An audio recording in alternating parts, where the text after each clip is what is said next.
Oke, Assalamualaikum warahmatullahi wabarakatuh. Selamat pagi, selamat mengikuti pembelajaran online pendidikan kewarganegaraan dengan materi wawasan Nusantara dalam konteks NKRI. Yang pertama adalah kita diperkenalkan dengan pengertian dari hakikat wawasan Nusantara.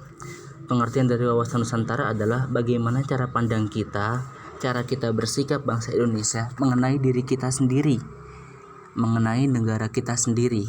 Bagaimana bentuk geografisnya atau tata letaknya, bagaimana demografi atau kependudukannya, ekonomi, ideologi yang kita miliki, sampai dengan kekayaan-kekayaan alam yang ada di negara kita berdasarkan dengan Pancasila dan Undang-Undang Dasar 1945.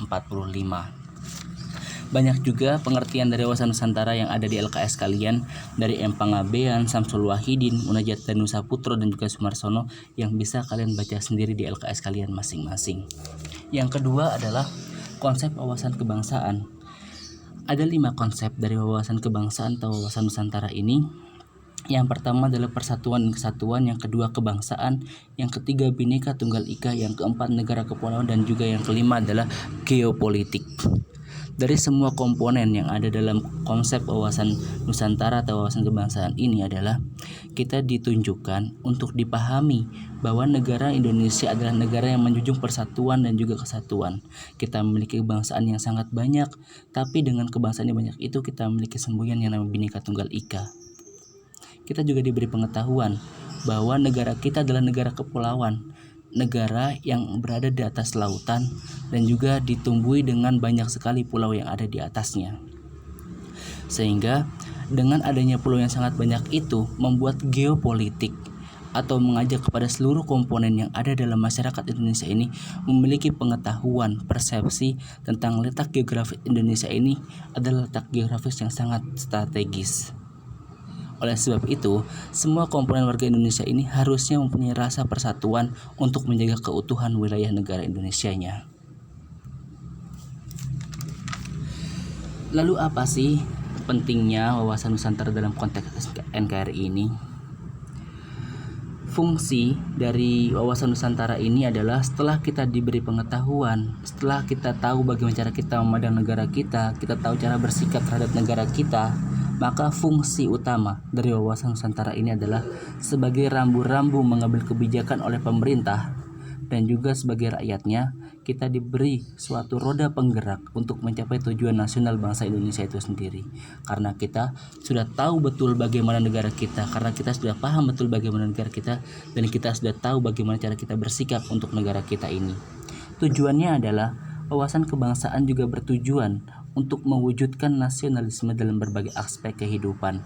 Dengan adanya konsep 5 yang ada di dalam wawasan Nusantara, kita diberi pengetahuan bahwa kita itu harus bisa menjunjung nasionalisme dan juga kita harus bisa menjaga persatuan dan juga kesatuan untuk mencapai tujuan dari negara kita ini.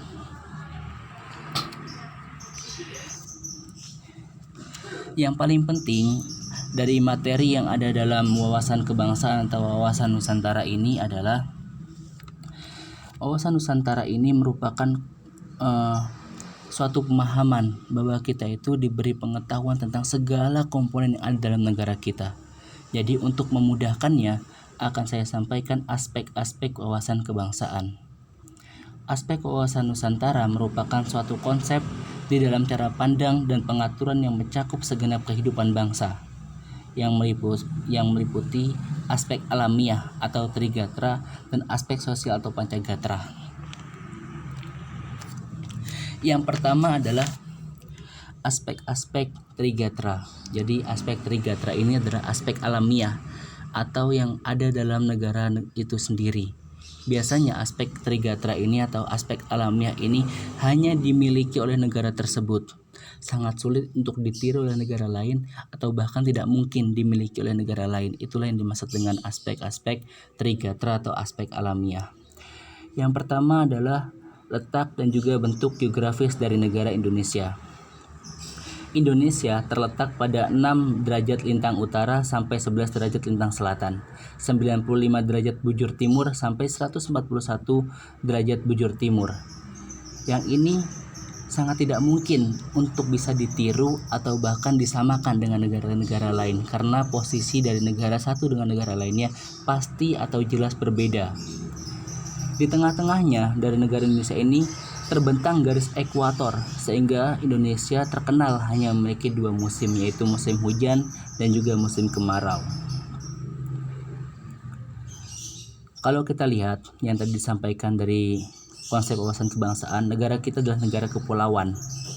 Dalam negara kepulauan itu sendiri sangat banyak atau bahkan ada ribuan pulau-pulau yang ada di dalamnya.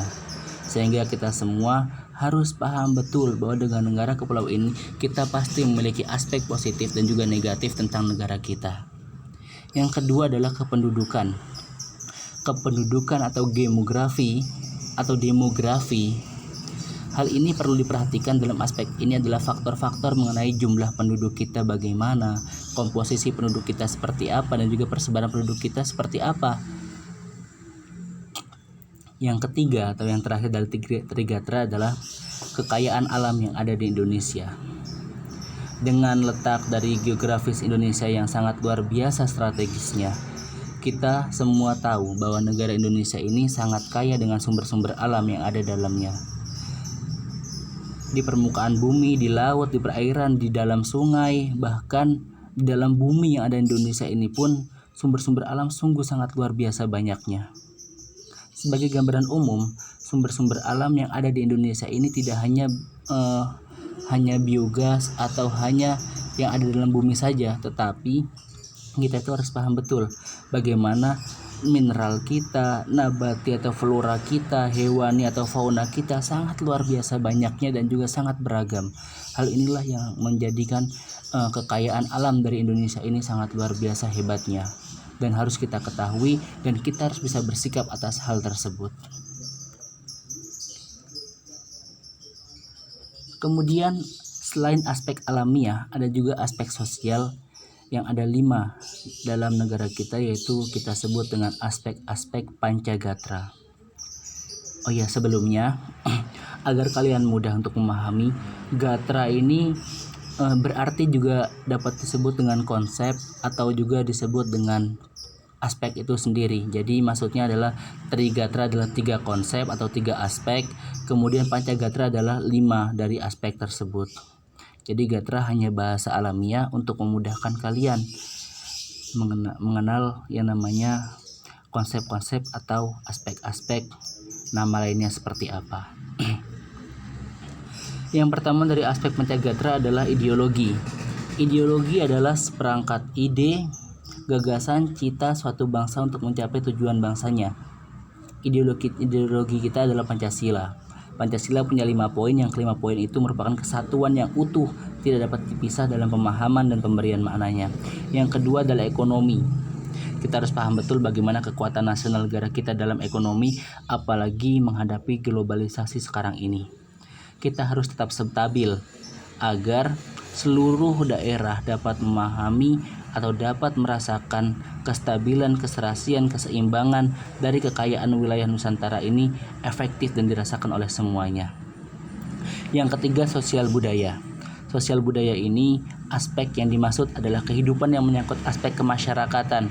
Bagaimana kita bersosial, bagaimana kita hidup bermasyarakat, dan juga kebudayaan-kebudayaan yang kita bangun, kita bentuk, kita lahirkan oleh falsafah yang disebut dengan Pancasila itu sendiri.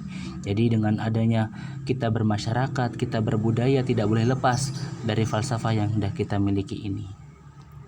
Yang keempat yaitu politik. Politik mudahnya adalah bagaimana kita membuat kebijakan, atau yang biasanya pemerintah membuat kebijakan atau tatanan pemerintah tentang negara ini seperti apa. Kita harus paham betul karena kita sebagai warga Indonesia sebagai input harus bisa bersumbangsi, dan pemerintah sebagai output harus bisa mengeluarkan kebijakan terbaiknya. Yang terakhir adalah pertahanan keamanan. Aspek ini dalam semua negara merupakan daya tangkal bangsa yang dilandasi kesadaran rela untuk berkorban bagi bangsanya, bela negara bagi seluruh rakyatnya, sehingga rakyat perlu tahu bagaimana peran mereka supaya dapat dilakukan guna mencapai hal tersebut, dan paham bagaimana upaya pemerintah dalam penanganannya dalam menjaga pertahanan dan juga keamanan negara Indonesia itu sendiri. Hubungan antar gatra. Jadi setiap gatra ini pasti memiliki hubungan satu dengan yang lainnya. Ada hubungan antara trigatra dengan pancagatra, ada hubungan antar gatra dalam trigatra, ada juga hubungan antar gatra dalam pancagatra. Kalau kita lihat hubungan trigatra dan juga pancagatra, kita semua tahu bahwa kelemahan pada suatu kondisi atau suatu komponen atau suatu gatra akan bisa berakibat melemahnya bidang lain atau berpengaruh pada kondisi-kondisi keseluruhan. Yang kedua adalah ketahanan nasional ini, yang ketahanan nasional ada di pancagatra tadi, juga berpengaruh pada aspek alamiah.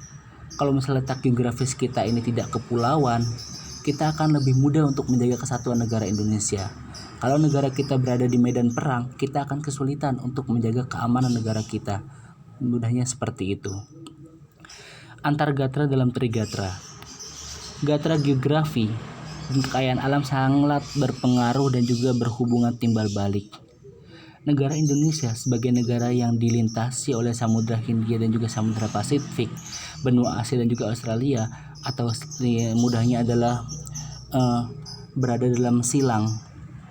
Ini sangat luar biasa strategisnya dan juga membuat kekayaan alam yang ada di Indonesia ini sangat luar biasa banyaknya. Bertimbal balik, kalau kita misalnya berada di daerah-daerah yang tandus, kita akan kesulitan untuk mendapatkan mineral yang baik. Kalau kita berada di daerah yang curah hujannya tinggi, kita akan kesulitan untuk mendapatkan hasil panen terbaik karena selalu terendam dengan curah hujan itu tersebut. Geografi atau kependudukan ini sangat bermanfaat dan juga berpengaruh satu sama lainnya. Persebaran penduduk di Indonesia ini kita tahu sangat kurang merata karena geografi kita yang kepulauan tadi membuat negara Indonesia sulit untuk menyebarkan penduduknya merata. Kita tahu di Pulau Jawa sendiri adalah pulau yang sangat padat penduduknya, sedangkan di Kalimantan yang sangat luas itu masih ada jarang penduduknya. Dan mudahnya adalah seperti itu tadi. Jadi geografi dan kependudukan ini saling berpengaruh, bertimbal balik dan juga saling bisa memanfaatkan satu sama lainnya. Antar gatra dalam pancagatra. Gatra ideologi menjadi landasan dari pancagatra lainnya. Gatra politik ideologi akan berdampak timbal balik. Gatra ekonomi atau gatra lainnya juga dapat bertimbal balik. Atau mudahnya adalah semua pancagatra ini bisa berhubungan timbal balik antara gatra satu dengan gatra yang lainnya. Ideologi dan juga landasan. Menjadi landasan dari pancagatra lainnya. Ideologi kita Pancasila. Kalau ideologi kita adalah komunis atau liberal, pasti akan berdampak pada ekonomi kita seperti apa. Politik kita adalah bebas aktif. Kalau politik kita ini adalah politik yang sangat feodal, pasti akan berpengaruh pada ideologi kita juga seperti apa. Jadi mudah dipahami kan? Semoga kalian paham dengan materi yang saya sampaikan. Saya mohon maaf bila banyak kesalahan dalam penyampaiannya. Apabila kalian kurang paham atau kalian ada yang ingin tanyakan, silahkan tanyakan dalam grup ini. Sekian, terima kasih perhatiannya. Wassalamualaikum warahmatullahi wabarakatuh.